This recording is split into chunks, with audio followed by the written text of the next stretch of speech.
Irmãos, vamos abrir a Bíblia em Mateus capítulo 13. Mateus 13, quero continuar compartilhando com vocês um pouquinho a respeito de histórias que Jesus contou, histórias que Ele contou para que nós compreendêssemos um pouquinho mais a respeito da maneira como Deus governa as nossas vidas, a maneira como Deus direciona as nossas vidas, a maneira como Deus Ele conduz os nossos passos. E essa história especificamente de Jesus, Ele revela algo muito precioso a respeito dos nossos dias, a respeito da realidade que nós nos encontramos. E é impressionante isso que Jesus nos traz aqui. Mateus capítulo 13, verso 24, a palavra do Senhor diz assim: Jesus lhes contou outra parábola, outra história, dizendo: o reino dos céus é como um homem que semeou boa semente em seu campo. Mas enquanto todos dormiam, veio o seu inimigo e semeou o joio no meio do trigo e se foi. Quando o trigo brotou e formou espigas, o joio também apareceu. Os servos do dono do campo dirigiram-se a ele e disseram: o Senhor não semeou boa semente o seu campo? Então de onde veio o joio? Um inimigo fez isso, respondeu ele. Os servos lhe perguntaram: Senhor, quer que o tiremos? Ele respondeu: não, porque ao tirar o joio, vocês poderiam arrancar com ele o trigo. Deixem que cresçam juntos até a colheita. Então direi aos encarregados da colheita: juntem primeiro o joio e amarrem-no em feixes para ser queimado. Depois juntem o trigo e guardem-no no meu celeiro. Pai, essa é a tua palavra. Felizes são aqueles que ouvem a tua palavra e as praticam. Nós te pedimos, Pai, pela intervenção do teu Santo Espírito, que o Senhor nos dê entendimento e nos inspire nessa noite a viver e a obedecer o que o Senhor nos ensina. Isso nós te pedimos em nome de Jesus. Amém. Amém. Eu estava pensando a respeito dessa mensagem e uma mensagem veio ao meu coração: esperar é preciso. Esperar nunca é fácil. Esperar é um desafio na nossa cultura. Mas quando eu estava meditando nessa palavra e tentando entender o que Deus queria dizer a nós, me veio uma experiência da minha adolescência. Quando eu tinha 14 anos, há pouco tempo atrás, eu comecei a aprender violão clássico com um amigo. E eu arranhava o violão, eu tocava um pouquinho de violão. Comecei tocando Oasis. Alguém conhece Oasis? Comecei tocando Oasis. Aquela música que tem 4 acordes, tu muda 2 dedos, e comecei a aprender Oasis, e logo comecei também na igreja, não tocar Oasis, mas comecei a aprender um pouquinho sobre música, e com o meu amigo eu comecei a aprender um pouquinho de violão clássico. Eu comprei até aquele pedalzinho, sabe, que deixa o pé assim mais elevado, deixei um pouquinho a unha crescer para tocar o dedilhado. Eu estava compenetrado nesse negócio. E aí eu comecei a aprender um pouquinho sobre compasso, aprender um pouquinho a ler partitura, e a gente aos pouquinhos vai aprendendo um pouquinho de percepção musical. E é interessante que quando você vai adquirindo um pouquinho de percepção musical, você entende um aspecto muito interessante da música, que é a pausa. É a pausa. Pausa, para quem não entende muito de música, entende que a pausa foi um erro, né? Porque parou aquele momento da música. Poderia ter preenchido com mais acordes. Será que a pessoa esqueceu de tocar? Aquele silêncio, por que daquele silêncio? Mas a pausa dentro da melodia, ela faz total sentido. Ela tem um porquê de estar aonde está. E para quem tem um pouquinho de percepção musical, a pausa, ela dá beleza à música. Eu quero falar um pouco com vocês aquilo que Jesus nos mostra a respeito de uma de uma pausa melódica na eternidade. O tempo em que nós vivemos é uma pausa melódica na eternidade. Ele começa o texto falando que Deus semeou sementes boas no campo. Deus criou todas as coisas de uma maneira perfeita, cada coisa no seu devido lugar. Deus criou o ser humano com a sua tarefa, com a sua dedicação e o seu propósito. Deus criou de uma maneira perfeita o relacionamento do ser humano com Ele, a criação de uma maneira perfeita e tudo no seu devido lugar e harmonioso. Mas algo aconteceu que interrompeu isso. Uma pausa melódica na eternidade. Algo aconteceu que o ser humano se rebelou contra Deus. Aquilo que Deus queria tanto para o ser humano se afastou disso e começou a viver de uma maneira independente de Deus. E isso causou todo tipo de sofrimento nas nossas vidas. Uma pausa. É uma pausa que nós vivemos daquilo que haverá de vir. Por isso, esperar tem algo precioso de Deus nas nossas vidas. Quando nós não alcançamos aquilo que desejamos no momento que desejamos, não é um erro na história, mas tem um propósito. Quando nós passamos por uma dificuldade que nós não entendemos nem compreendemos o porquê estamos passando, não é uma falha na história, mas existe um mover de Deus, existe um detalhe de Deus melódico na nossa vida. Mas esperar é difícil, porque, em primeiro lugar, nós somos incentivados a resolver problemas. Nós não esperamos, nós resolvemos, não é assim? Nós somos incentivados não a aguardar as coisas no seu devido tempo, nós somos ensinados a fazer algo diante da situação que nós estamos vivendo. O valor da nossa cultura é a produtividade, por isso esperar parece ser contracultural. E para mim, uma das maiores dificuldades de esperar é que nós lutamos o tempo todo com o anseio de controlar a nossa vida e os nossos dias. Essa é a nossa maior dificuldade. Nós queremos prever o sofrimento e evitá-lo. Nós queremos saber o que nós vamos enfrentar no próximo ano. Nós queremos saber perfeitamente se tem algo que a gente pode mudar para que alguma coisa aconteça a nosso favor, e nós ficamos entristecidos, apavorados, desesperados quando algo sai do script. Não foi bem assim como eu desenhei minha vida, não foi bem assim que eu planejei, e isso causa pavor. Mas a vida precisa de pausas, o silêncio não é falta de produtividade, e esperar nem sempre é perda de tempo. Nós lidamos com duas fobias bastante significativas nos nossos dias, chamado de fear of missing out, ou seja, medo que eu estou perdendo algo. Eu tenho medo de que eu poderia estar fazendo algo que eu não estou fazendo. Eu tenho medo de eu estar assistindo algo, mas eu poderia estar assistindo outra coisa e eu perdi tempo. Eu olho para o meu amigo que fez um curso, mas eu estou fazendo outro, mas o dele parece estar sendo mais produtivo. Eu estou perdendo algo. E a vida parece que está escoando dentre os nossos dedos. Mas uma outra fobia, fear of better option, o medo de ter uma opção melhor. Será que eu decidi certo? Será que eu fiz a melhor opção na minha vida?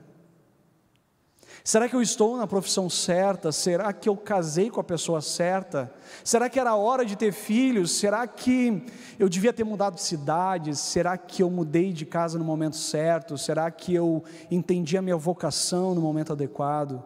O medo de ter feito a opção errada, no momento errado. Deixa eu dizer uma coisa que para mim é terapêutico para mim mesmo, mas quem sabe sirva para você. Está tudo bem se eu não tenho tudo que eu queria ter. Está tudo bem se eu não estudei sobre tudo, ou não fui a todos os congressos, ou se eu deixei de ir em algumas festas. Está tudo bem se eu não sou plenamente satisfeito em tudo, nem plenamente realizado profissionalmente. está tudo bem. A gente não pode ter tudo no momento que nós queremos. Está tudo bem, a vida é assim. Jesus, ele conta uma história que quer revelar o momento na qual nós estamos vivendo. Eu acho que você, ao longo dessa pandemia, teve a oportunidade de ouvir muitas mensagens cristãs no Brasil e no mundo, e eu acho que muitas pessoas cristãs tiveram muita dificuldade para aceitar o sofrimento que sobreveio a nós na pandemia. Muita dificuldade. Igrejas que têm um culto de cura e libertação e estarem fechados por causa de uma pandemia. É muito difícil lidar com isso, né? Um culto que é para curar, mas você fecha por causa de uma doença. Difícil lidar com isso. É difícil dar resposta para quando a melhor resposta é o silêncio, porque nós não temos a resposta adequada para os nossos dias. Jesus, ele fala a respeito do reino de Deus, e reino de Deus é o governo de Deus sobre a vida daqueles que creem nele e são movidos pelo seu Santo Espírito nos nossos dias. Só que, acho que uma pergunta muito sincera que todos nós fizemos ao longo dessa pandemia é como um Deus tão bom e que governa as nossas vidas, permite tal sofrimento sobre nós. Quem sabe esse foi um debate de quase perder a fé nos nossos dias. Como Deus permite o falecimento de um pai, de uma mãe, como Deus permite crianças ficarem órfãos, como Deus permite a violência que está ao nosso derredor, como Deus permite, como é possível nós compreendermos que dentro da bondade de Deus e do governo de Deus, existem incertezas, existem discrepância com essa bondade, existem desencontros. Como entender esse governo dinâmico de Deus sobre as nossas vidas? E de fato aqui, eu acredito que Jesus, ele é muito feliz ao contar essa história. Eu sei que essa história que Jesus contou é usada, e muitas vezes usada de maneira equivocada. É usada, mas quem sabe muitos de nós parou de ler essa história há muito tempo.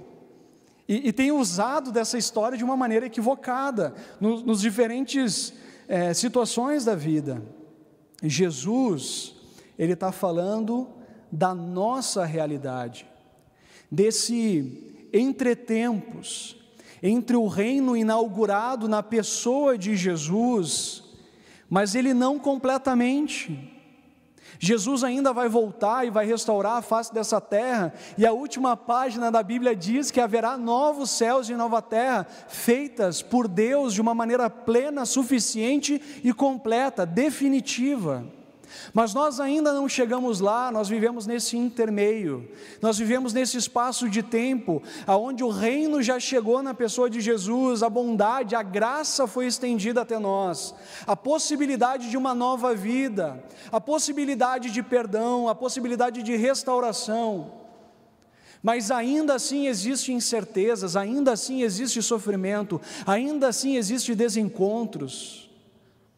Ainda existem coisas que nós não compreendemos, ainda existem coisas que nós nos debatemos, ainda existem coisas que nos entristecem, ainda existem perguntas pelas quais nós lutamos por respostas, mas nós não encontramos. Entretempos, tempo angustiante para muitos, porque a única forma de sobreviver entre tempos é com fé. Porque se você vive por você mesmo, na sua própria intelectualidade, autonomia, em algum momento você vai se deparar com uma pergunta sem resposta. Porque você ainda precisa de algo. Você ainda precisa, e Deus, Ele nos conduz nessa história, mostrando que na vida só é possível viver com esperança,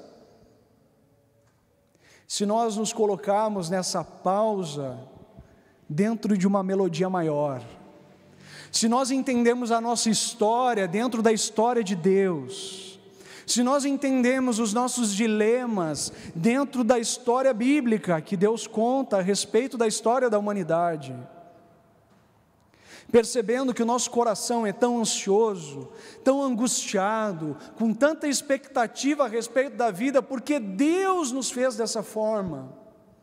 Deus colocou essa expectativa por paz, Deus nos colocou com essa expectativa, indignação com a violência, Deus colocou isso dentro de nós, e é o próprio Deus que nos satisfaz, e é o próprio Deus que vai realizar novos céus e nova terra, onde o ódio não constará mais no dicionário, onde a indiferença vai passar longe dos nossos relacionamentos, onde o elo perfeito de todas as coisas, o amor, vai ser suficientemente poderoso nas nossas vidas. É por esse tempo nós aguardamos, e com fé nós vivemos os dias de hoje.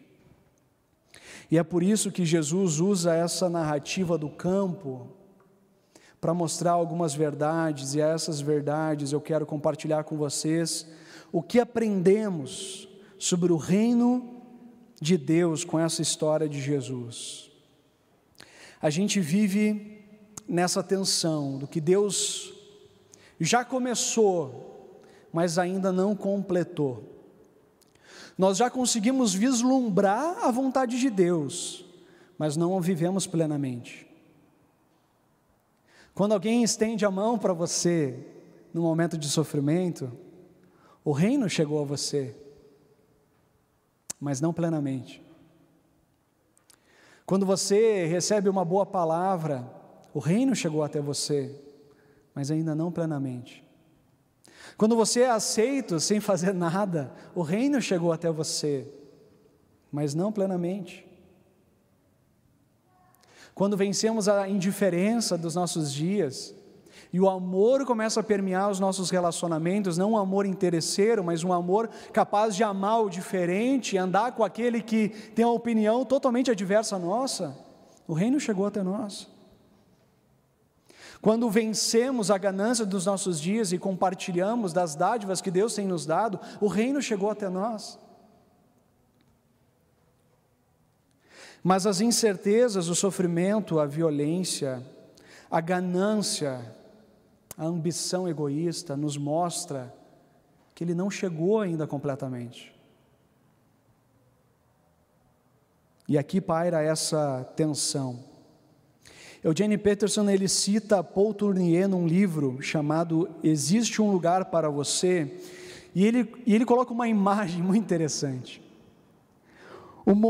Ele descreve o momento em que o artista do trapézio solta a barra, está num ponto no meio do espaço. Imagina essa situação, Circo de Soleil, aqui na igreja. Ele pegou a barra e ele veio e ele saltou. Esse momento, fotografa, você viu esse momento? É esse momento que nós vivemos. A expectativa de pegar a barra do outro lado. Mas a incerteza, será que eu vou cair? Mas essa expectativa me torna fundamentalmente vivo, com energia. Vai dar certo. Mas no fundo a gente pensa, mas se não der, eu vou cair.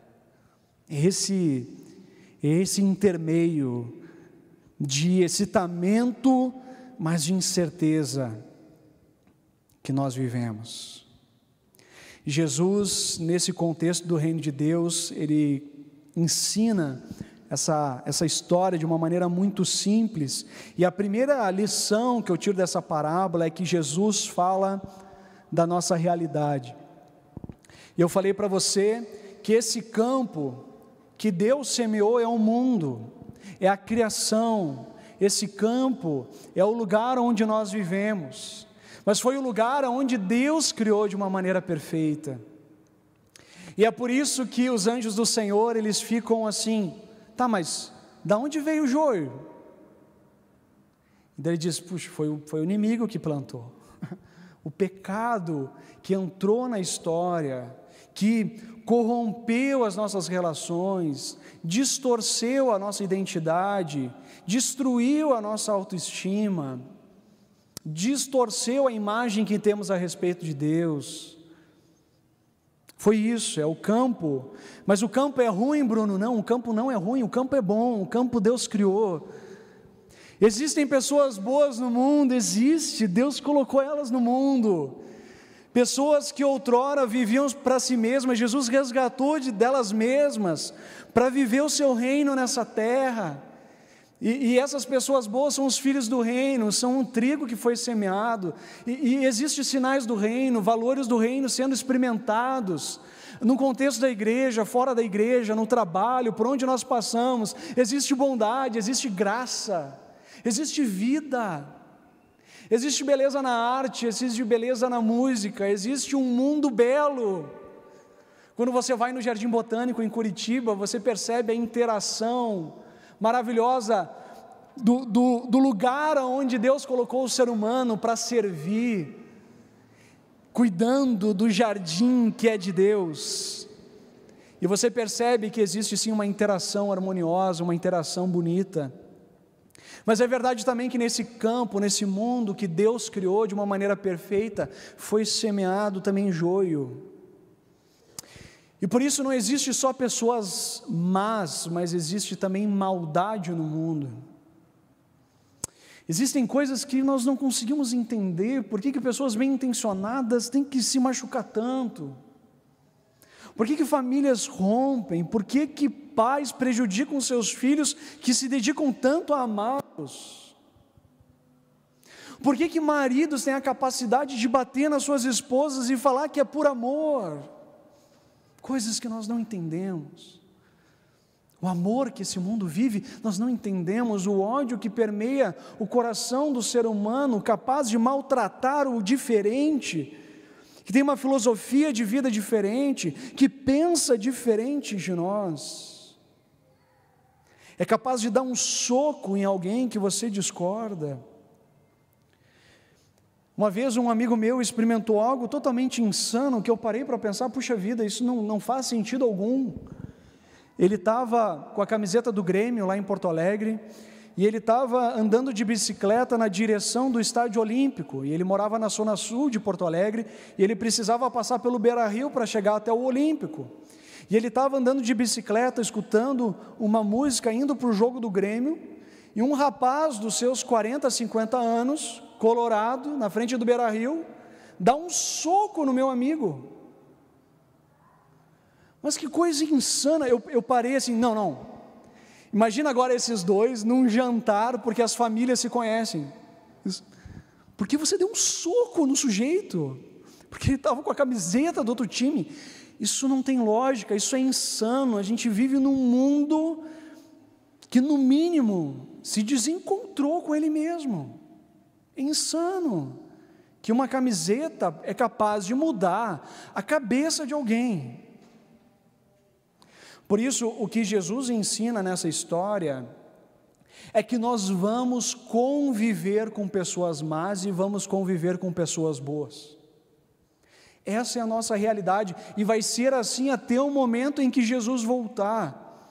Nós vamos conviver com graça em tudo que é lugar, mas a gente vai conviver com maldade em tudo que é lugar. E o que muitas pessoas entendem de uma maneira equivocada é que Jesus, eu não sei vocês, eu conheço muito pouco de agricultura, mas eu nunca vi um trigo ceifando o joio. Você já viu? Não, né? O joio ceifando o trigo. Por isso alguns pensam assim, eu sou da igreja, e o que a história de Jesus está me ensinando é que eu não posso ceifar o joio, ou seja, eu não posso julgar quem não é crente ainda. Eu não sei aonde você enxerga isso na história, que não é para o crente julgar o não crente, não está falando isso na história. São os anjos do Senhor. Pergunta, a gente tem que intervir porque deu errado, tem uma pausa no meio dessa melodia, deu errado, a gente interfere aqui, a gente arranca a maldade? Não, porque ao arrancar a maldade, você vai arrancar uma porção de coisa boa. existe algo de Deus para vivenciarmos nessa coexistência do bem e do mal. Existe algo que Deus quer formar em nós, nessa vivência profunda, em que nós não só vemos a maldade, como nós experimentamos a maldade em nós. Desculpa, mas nós não somos 100% bons. Desculpa, se nós temos um pouquinho de autoconhecimento, a gente percebe que existe muita coisa errada no nosso coração. Por isso, a Bíblia e Jesus nos ensina que não é nos afastar do mundo, porque não adianta se afastar do mundo se tem mundo dentro de você também. O pecado não está no mundo, por isso a igreja não se afasta do mundo.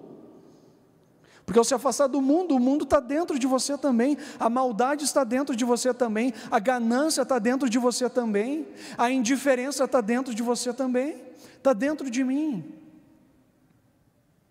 E a boa obra que Deus tem feito entre nós, tem feito em nós. E uma das coisas que Jesus está ensinando aqui, é que essa coexistência daquilo que é bom com aquilo que é mal, Ele quer nos ensinar uma profunda dependência dEle, e não nos arrogar de algo bom em detrimento daquele que faz algo ruim, ou aquele que discorda da minha filosofia de vida, ou daquele que tem uma percepção da vida diferente da minha. A verdade que Jesus está ensinando aqui é até Ele voltar, nós vamos ter essas discrepâncias, inclusive dentro de nós. Ora nós vamos crer e podemos morrer por Jesus, ora a gente duvida até de nós mesmos. Esses somos nós, eternos aprendizes tentando lidar com a realidade da vida. Alguns sucumbem no meio do caminho, caem em depressão, outros tiram a própria vida, não suportam a existência, mas alguns ousam viver nesses antagonismos da vida, ousam viver e tentando experimentar essa bondade de Deus e multiplicar essa bondade de Deus nos dias que são maus. Mas a segunda coisa que Deus, além de mostrar a realidade, a segunda coisa que Deus me mostra nesse texto, que Jesus ensina, é que existe uma esperança, e a esperança para mim, é que quando você experimenta um sofrimento tremendo na sua vida, Deus está te mostrando que o reino ainda não chegou, o fim ainda não chegou. Ele não governa todas as coisas da maneira como nós gostaríamos. Existe esse mal em nós e esse mal entre nós, na nossa vivência. Para pensar um pouco nos teus dias, para pensar um pouco o que você tem vivido nos últimos tempos. Se você tem experimentado algum tipo de medo, de insegurança, de sofrimento, você já pensou em diferentes alternativas, colocou no papel o que você vai fazer diante desse sofrimento, você tentou resolver, você buscou psicólogo, você buscou alternativas. O sofrimento ele é real, o sofrimento nós não temos que simplesmente fugir do sofrimento, nós devemos simplesmente evitar o sofrimento. Nós devemos, em primeiro lugar, viver o sofrimento. Porque não adianta a gente passar por essa vida tentando negar o sofrimento, ou buscando uma fé que nega o sofrimento. Se eu tenho fé, eu não sofro. Isso não é nem humano, isso não é nem real. Se eu estou sofrendo porque em algum momento eu fui desobediente a Deus, isso não é bíblico, isso não é a realidade que Deus nos ensina nessa parábola. O sofrimento, assim como a bondade de Deus, é estendidas para as pessoas crentes e não crentes, pessoas que vêm na igreja, pessoas que não vêm na igreja, pessoas que amam a Deus, pessoas que são ateias. O sofrimento, em primeiro lugar, deve ser vivido, experimentado. Você encara o sofrimento, olha nos olhos do sofrimento, é você, é esse dilema, olha nos olhos. Então você supera esse sofrimento, confiando no Senhor. Então você amadurece com o sofrimento, você cresce com o sofrimento. E você não fica uma eterna criança fugindo daquilo que te apavora. A criança, quando passa pelo sofrimento, vai para o colo do pai. A criança que não entende um dilema na vida dela, ela chora e esperneia. Nós adultos não podemos simplesmente deitar e espernear. Nós devemos lidar com o sofrimento. Mas não somente com as nossas armas. Lidar com as armas espirituais que Deus nos concede. Viver na dependência, experimentar do colo de Deus. Esses dias eu estava ouvindo uma mensagem, e o pastor disse que o sofrimento é a incubadora de Deus. E eu gostei dessa imagem. Muitas empresas, elas criam incubadoras de desenvolvimento, startups, inovação. E ali os processos são mais rápidos e ágeis. E Deus usa o sofrimento muitas vezes como uma incubadora. Nós precisamos crescer, Ele trabalhando nas nossas vidas freneticamente, e a gente gritando, e Ele trabalhando, e Ele moldando o nosso ser, e Ele mostrando que Ele é fiel, que Ele é Senhor, e a gente reluta um pouco com Ele, mas no final a gente se rende, diz: Senhor, Tu és Deus sobre a minha vida, não importa se vai vir sofrimento, se vai ter perdas, mas eu sei que Tu és Deus, e ponto final. Quer eu realize, quer não realize, quer eu conquiste os meus sonhos, quer eu tenha fracassos, o Senhor é Deus e ponto final. O Senhor é minha satisfação, o Senhor é minha alegria, a minha felicidade se encontra na Tua presença e ponto final.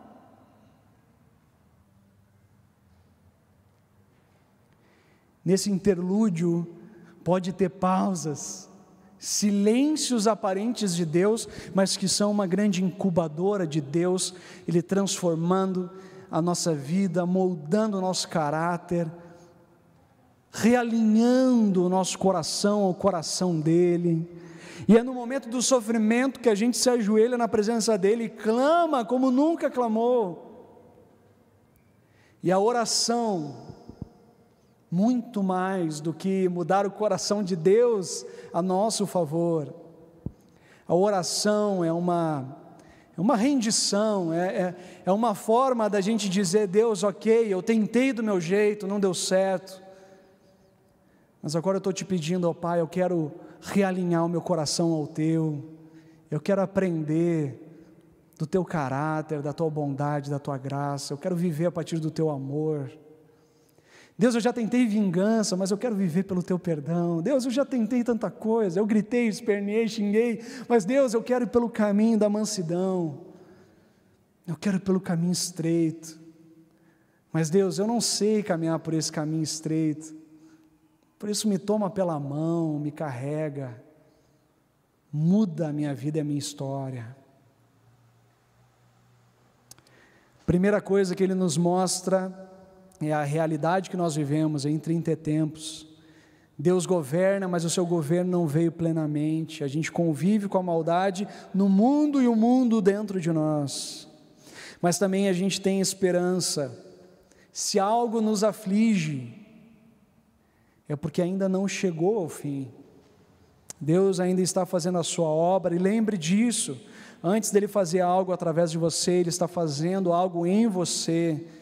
Está te levando não à felicidade, mas à maturidade, e a maturidade dói, a maturidade é para adultos na fé, a maturidade não são para crianças. Em último lugar, que eu aprendo com essa história de Jesus, é o sentido da minha história, dentro da história que Ele fez. Eu falei para vocês que lá no início, que você entende a pausa dentro da música, quando você adquire uma percepção musical, e torna aquela pausa não um erro na partitura, mas algo melódico, ainda que silêncio. mas melódico.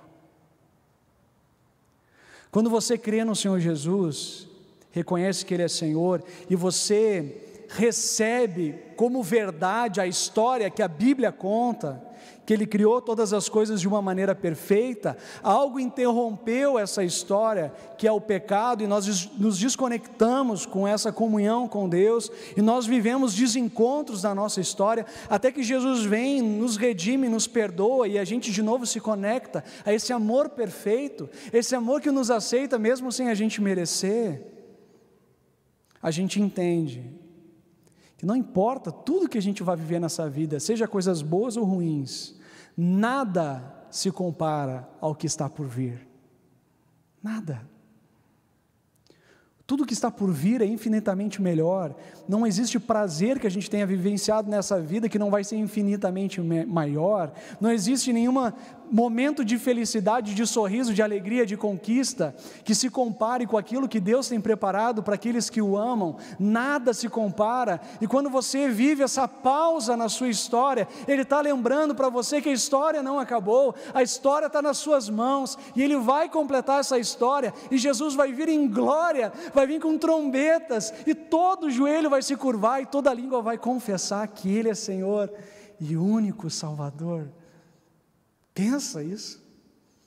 Esse momento que os céus vão se abrir e os quatro cantos da terra vão perceber, e Ele vai vir em glória. Ele não vai vir como um carpinteiro num momento histórico, Ele não vai vir cortando madeira, Ele não vai caminhar de sandálias, Ele vai vir em glória e poder, onde todos vão reconhecer,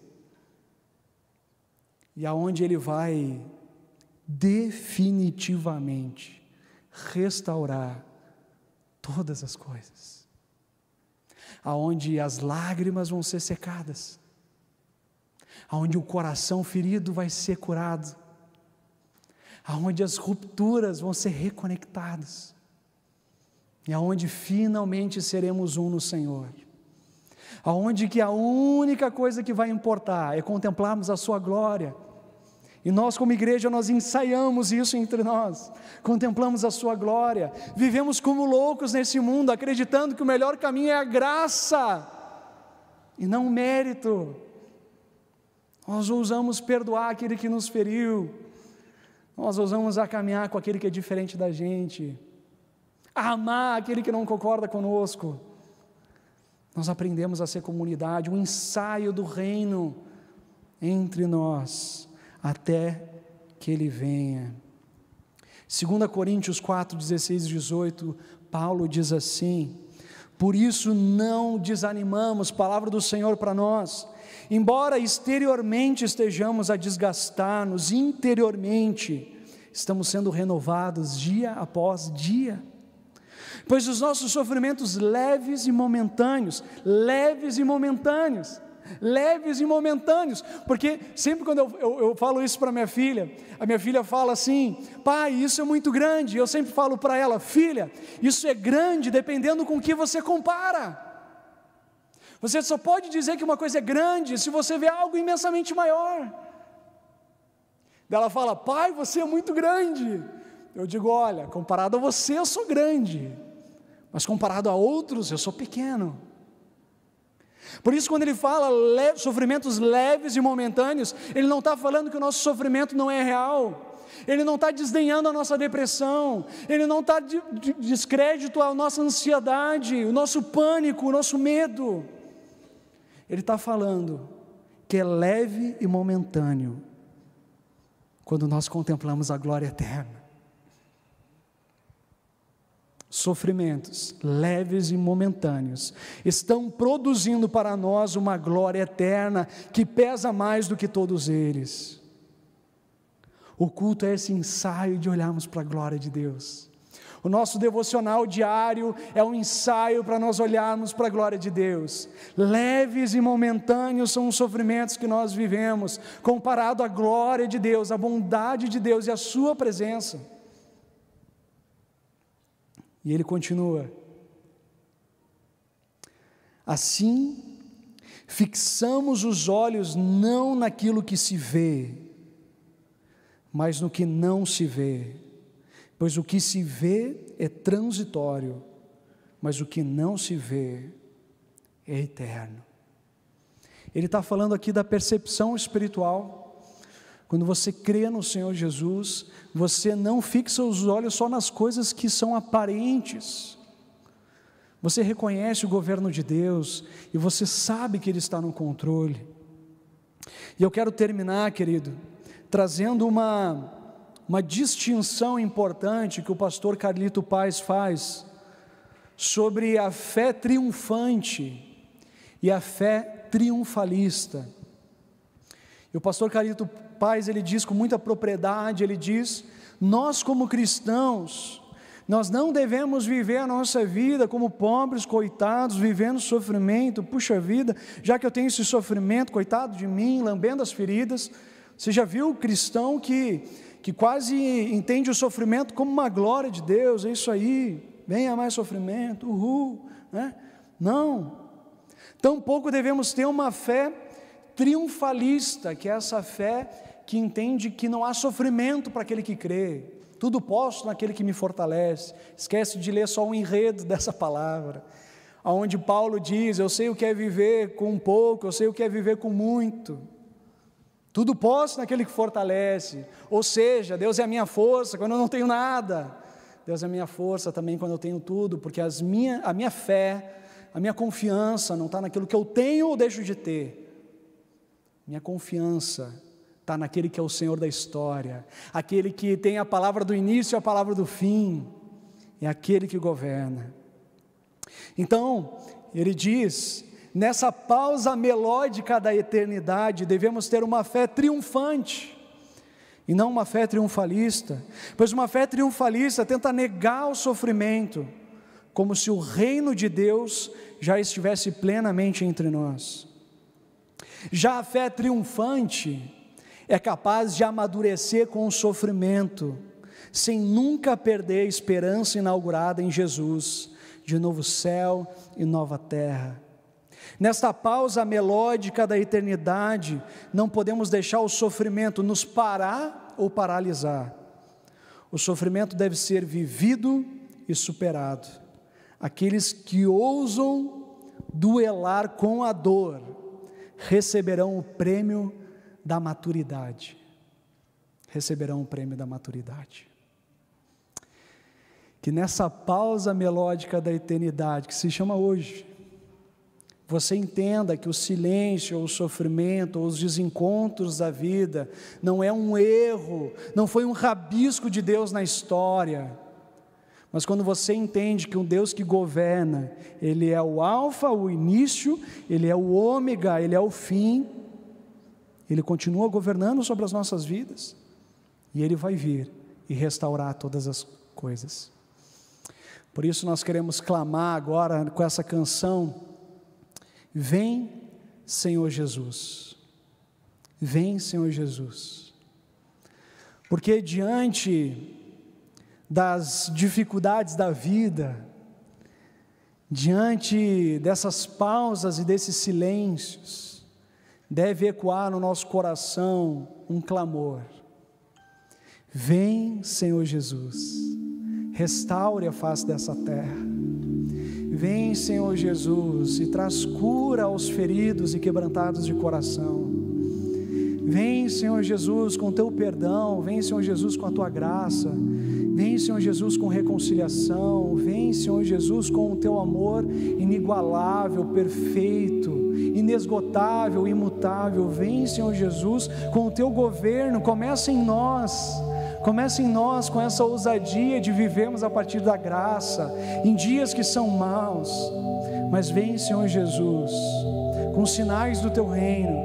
Mas vem, Senhor Jesus, e restaure a face dessa terra com a tua glória, bondade e poder, porque Ele reina com poder, Ele reina com a sua glória, e a sua glória está nesse lugar, a sua glória está sobre a sua vida, e nós podemos experimentar dessa presença de Deus. Quero te convidar a ficar em pé. Nós queremos adorar ao Senhor com essa canção.